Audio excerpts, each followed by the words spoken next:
dhalinyarada degmooyinka Maxamuud Haybe iyo Maxamed Mooga ayaa maanta dhigay banaanbax ay ku muujinayeen in aqoonyahanka iyo dhalinyarada degmooyinkaasi aysan taageersanayn xisbiga wadani. Waxay dhaliileen xisbiga wadani barnaamijkiisa siyaasadeed hoggaanka ay ku bahoobeen dhalinyarada iyo aqoonyahanka oo lagu magacaabo Barkhadle ayaa arrimahaasi faahfaahin ka bixiyay. waxaan anagu odayaasha xamarka yimid doonayna xamar ugu wada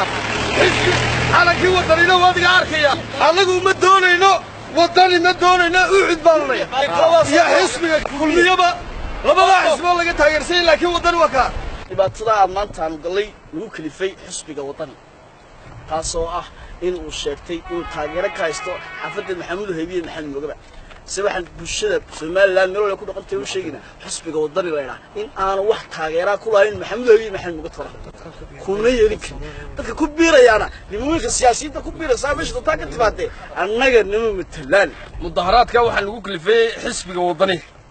oo maanta dad basas kaga soo qaaday daamaha kale ee xaafadaha dadkaas oo sheeganayay xaafadda Maxamuud Haybe iyo Maxamed Mooga inay yihiin cidna aan ku garan weynay ma diidanin shantan qof ku biiraya waa shakhsi xisbiga dawladda bay gali karaan kulmiye gali karaan ucid bay gali karaan wadani bay gali karaan laakiin waxaan diidanahay xaafadda Maxamuud Haybe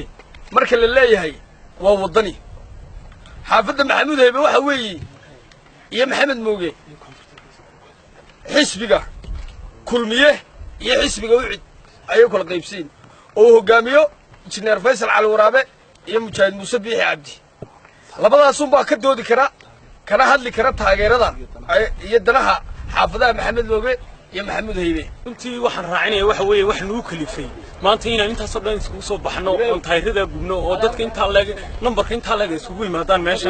aynu arkayna maanta waxa weeyaan iyada oo ay sheegeen Mooga iyo koonfurtarkiisa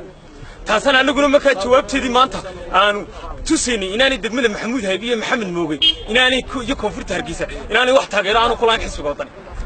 نمنا مثلاً عندنا نمنا مثلاً أنت قشي إنت حتى إمك كوسي ساعتها نمنا مثلاً